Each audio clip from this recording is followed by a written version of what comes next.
Hi friends, welcome back to my channel. എല്ലാവർക്കും സിയ വ്ലോഗിൻ്റെ പുതിയൊരു എപ്പിസോഡിലേക്ക് സ്വാഗതം. ഇന്ന് ഞാൻ നിങ്ങളെ പരിചയപ്പെടുത്തുന്നത് പാം ഓയിൽ ഉൽപ്പാദിപ്പിക്കുന്ന എണ്ണപ്പനകളെ കുറിച്ചാണ്. എന്നാൽ നമുക്ക് നേരെ വീഡിയോയിലേക്ക് പോകാം.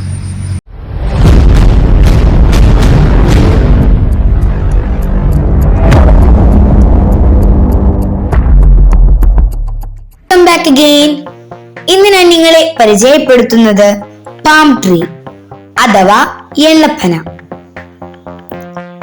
എണ്ണപ്പന കൃഷിയെക്കുറിച്ചും അവയുടെ വിശേഷങ്ങളും കാഴ്ചകളുമാണ് ഇന്നത്തെ എപ്പിസോഡിൽ ഉൾപ്പെടുത്തിയിട്ടുള്ളത്.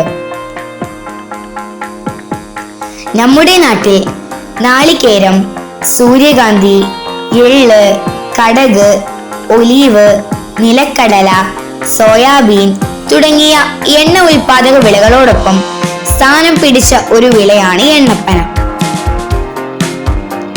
മറ്റു തോട്ടവിളകളെ പോലെ മുതൽ മുടക്ക് കുറവായതിനാൽ വ്യാവസായികമായി ഈ കൃഷി ചെയ്യാൻ ജനങ്ങളെ പ്രേരിപ്പിക്കുന്നത്.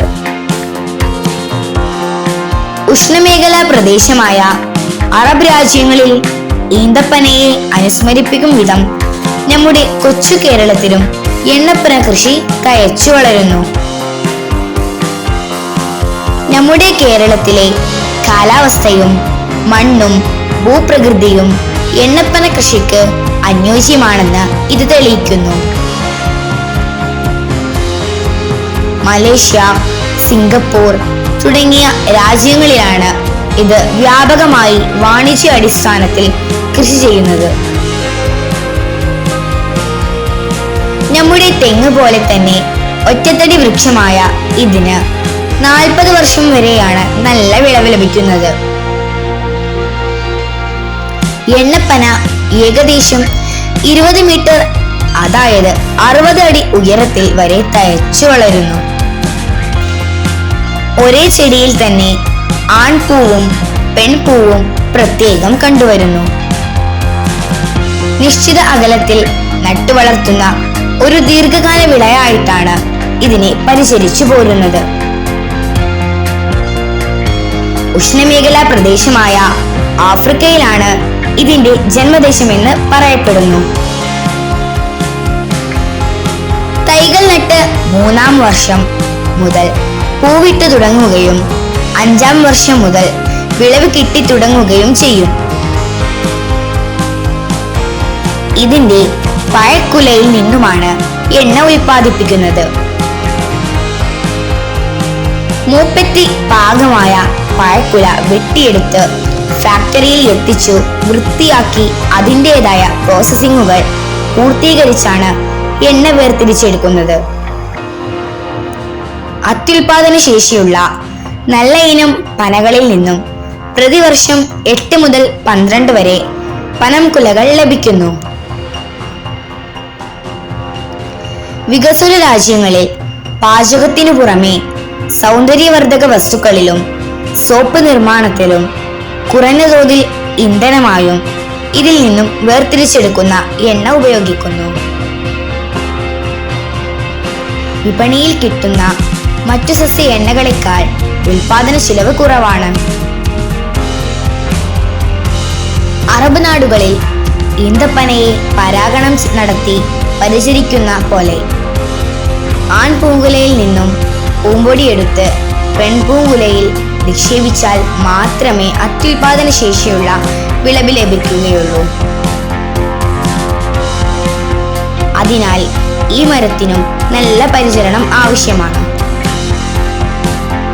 മൂപ്പെത്തി പാകമായ ഇതിന്റെ പഴക്കുല ഏകദേശം 20 മുതൽ 40 കിലോയോളം തൂക്കം വരും. കേരളത്തിലെ മിക്ക ജില്ലകളിലും പരീക്ഷണാടിസ്ഥാനത്തിൽ ജനങ്ങൾ എണ്ണപ്പന കൃഷി ചെയ്തിരുന്നു.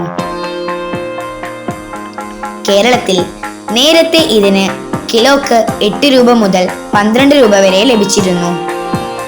ഇപ്പോൾ ഇതിന് വിലക്കുറവും വാങ്ങാൻ ആളില്ലാത്തതും ഈ മേഖലയിലെ ചെറുകിട കർഷകർ നേരിടുന്ന പ്രധാന പ്രശ്നമാണ്. ഓയിൽ പാം ഇന്ത്യ ലിമിറ്റഡ് എന്ന കമ്പനിയാണ് കേരളത്തിൽ എണ്ണപ്പനയിൽ നിന്നും ഭക്ഷ്യ എണ്ണ വേർതിരിച്ചെടുക്കുന്നത്. മലേഷ്യൻ ഗവൺമെന്റിന്റെ സഹായത്തോടെയാണ് പാം ഓയിലിന്റെയും പാം കർണൽ ഓയിലിന്റെയും ഫാക്ടറി പ്ലാന്റ് ആരംഭിക്കുന്നത്. കേരളത്തിൽ കൊല്ലം ജില്ലയിൽ മാത്രമാണ് ഫാക്ടറി പ്രവർത്തിക്കുന്നത്.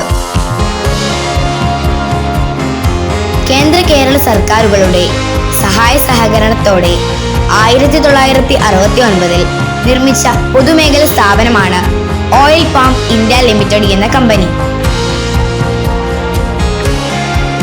പിന്നീട് പ്ലാന്റേഷൻ കോർപ്പറേഷൻ ഓഫ് കേരളയുടെ കീഴിൽ തൊടുപുഴ കേന്ദ്രമാക്കി പ്ലാന്റിംഗ് ആരംഭിച്ചു. ഉഷ്ണമേഖലാ വിളയായ എണ്ണപ്പനക്ക് ദിവസത്തിൽ 5 മണിക്കൂറെങ്കിലും സൂര്യപ്രകാശം ലഭിച്ചിരിക്കണം.